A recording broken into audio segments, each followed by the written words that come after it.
Morning! Meron naman tayong bagong project. Yung wine rack, nakahang siya. So, gamitin nating materials ay itong melamine 3/4. Ito yung kulay. Ito yung klase ng plywood na laminated na siya para hindi ka na mag-finish, mag-varnish. So maganda to, madaling linisin. Kaya lang, napakasilan pag tinabas mo siya. So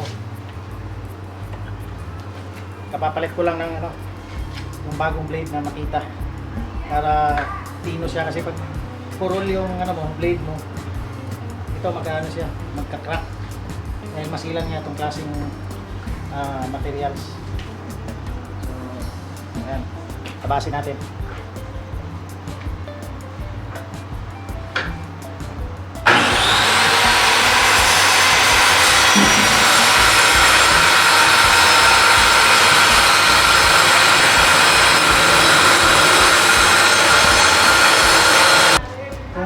Mapansin mo, maganda yung tapas.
So, ito na yung mga nakat natin para sa wine rack.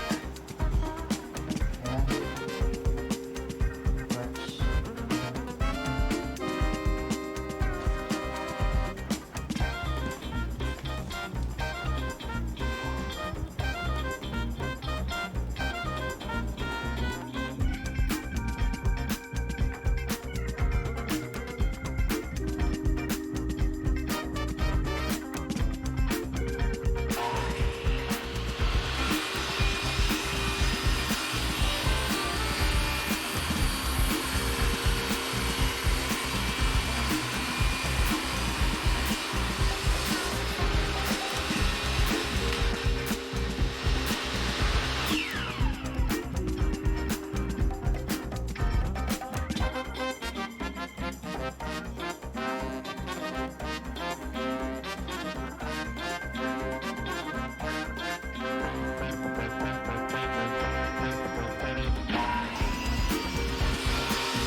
wine rack natin. Tapos na. Gagawin na lang is nakahang to siya sa wall. Tapos lalagyan natin ng ano sa likod. Ang tawag dito yung para mahang siya na hindi siya mahirap tanggalin. Yung tinatawag na French clip. Ito ikakabit sa likod. Tapos ito naman yung papasok. So kakabit siya ng ganon. Tapos ito naman naka 45. Ito yung papasok dito. Ito yung nakakabit sa wall.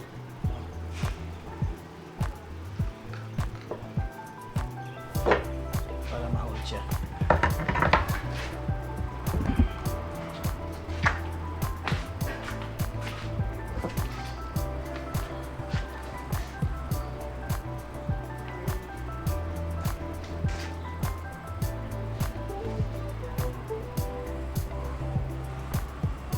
Okay, dito tayo sa bahay ng client. Kakabit natin tong wine rack dito sa wall. Tapos bubutasan natin dito. Kabit natin to.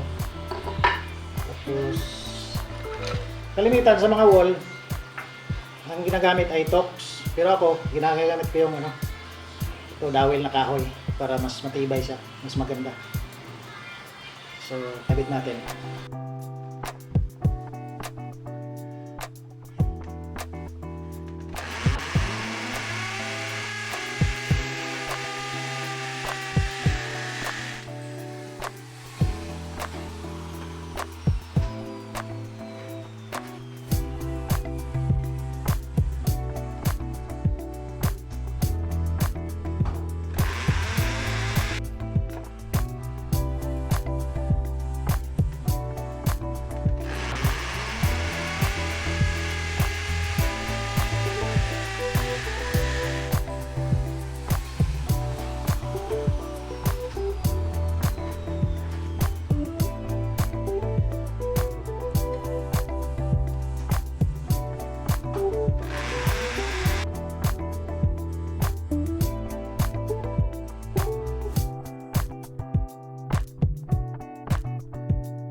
Ayos.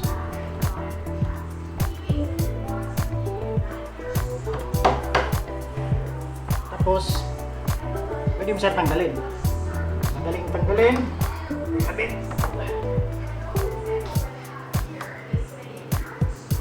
Tita, pahinging buti ng alak. Pahiram ng buti ng alak. Kahit yung laman.